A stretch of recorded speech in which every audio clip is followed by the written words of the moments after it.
কাট।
বসুন বসুন, আপনারা দয়া করে বসুন।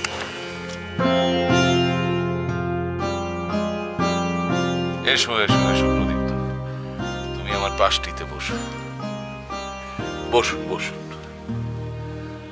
আজ দীর্ঘদিন পরে আমার প্রিয় শ্রোতাদের সামনে গুরুদেবের গান শোনানোর সৌভাগ্য হল আমার।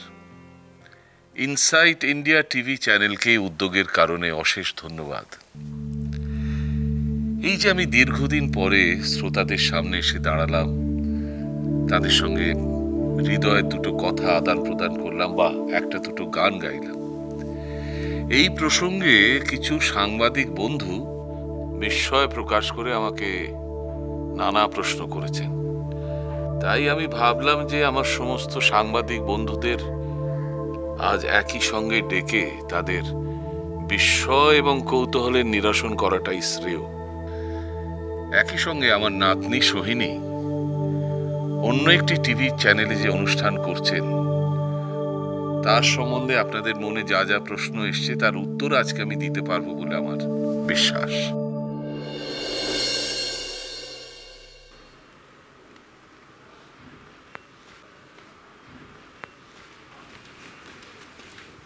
কিরে কদ্দূর? একটু বাকি। কমাস হয়েছে?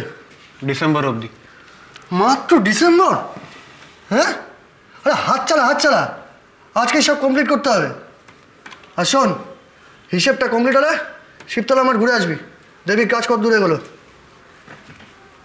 ঠিক আছে। এই স্কোর কত রে? যাই না। কি জানিস? হ্যাঁ পুপে কফি।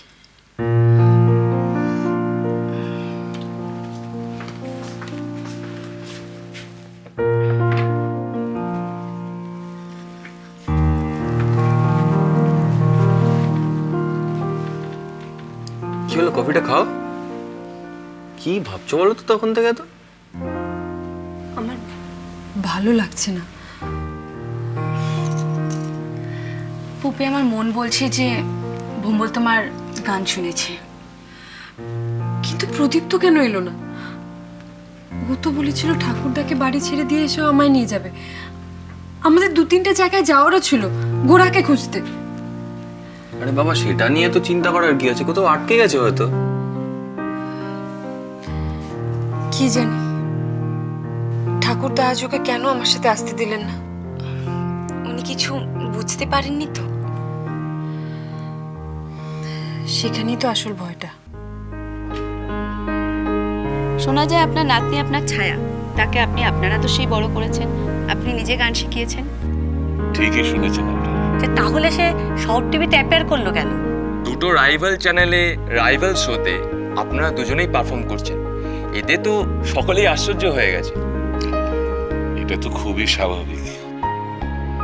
তাহলে কি সোহিনী সোনার তরী থেকে আলাদা হতে চাইছে?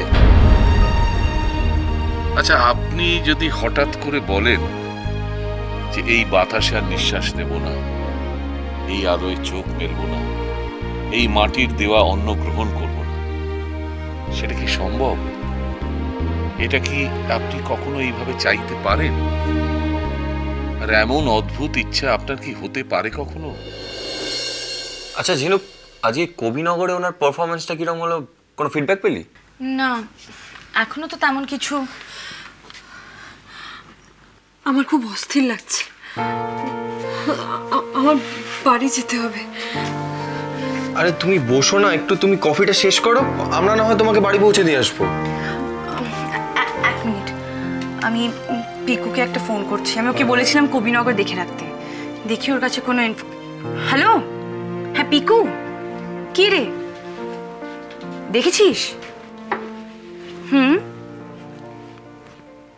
কি এখন কোন চ্যানেলে? দাঁড়া, আমি যাচ্ছি। টিভিটা কুইক।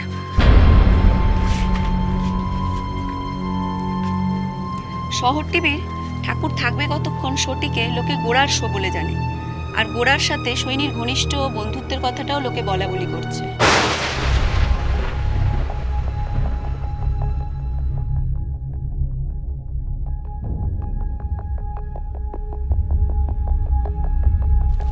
লোকে বলছে নিছক বন্ধুত্ব নয়, ওদের মধ্যে বিশেষ সম্পর্ক আছে।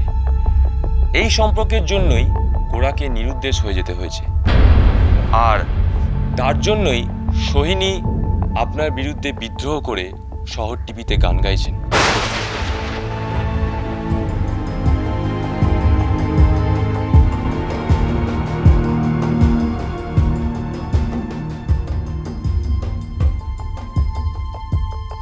আপনাদের সব প্রশ্নের উত্তর আপনারা পেয়ে যাবেন। তার আগে এর সঙ্গে আপনাদের পরিচয় করিয়ে দিই। এ হচ্ছে প্রদীপ্ত লাহিড়ী, আমার হবু নাচ জামাই। সোহিনীর সঙ্গে এরই বিবাহ স্থির হয়েছে। তাহলে প্রদীপ্ত, এদের প্রশ্নের সব উত্তর আজকে তুমিই দাও। নমস্কার, আমি প্রদীপ্ত। আরে এগুলা এই ভদ্রলোকে চিনিস? আরে মানিকতলা মাঠে বাওয়ালের পরদিন তোকে এই ভদ্রলোক খুঁজতে এসেছিল। আমাদের একটা মিউজিক কোম্পানি আছে যার নাম ইউনিভার্স মিউজিক। সেই কোম্পানি থেকেই গোরার প্রথম রবীন্দ্রসঙ্গীতের অ্যালবাম রিলিজ হয়। সেই থেকেই আমার গোরার সাথে বন্ধুত্ব। ওর গানের আমি একজন রিয়েল অ্যাডমায়ারার, আর ওকে মানুষ হিসেবেও আমি অত্যন্ত ভালোবাসি। আরে বাস, এ তো তোর কথা বলছে রে। হ্যাঁ, তোকে চেনে, তোর কথা টিভিতে বলছে। না তুই তো তাহলে সত্যি সত্যি বিয়ে না? হ্যাঁ, সত্যি সত্যি বিয়ে। তোকে তো তাহলে উল্টো পাল্টা কোনো কাজ করানো যাবে না। না মানে আমাদের পাড়ার ছেলেরা বলছিল, কিন্তু আমি খুব একটা বিশ্বাস করিনি। কিন্তু সত্যি সত্যি তুই মানে এত বিখ্যাত। হ্যাঁ, মানে মানে আমার বেশ গর্ব হচ্ছে।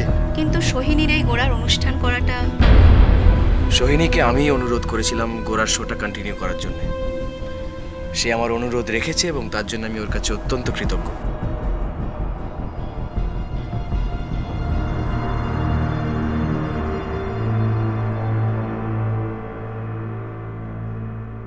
জামাই, আর দেরি করো না, শুভস্য শীঘ্রম।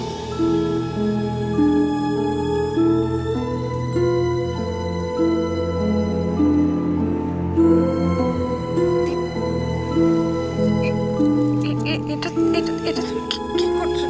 তুমি জানো আমি আংটিটা খুলতে পারবো না।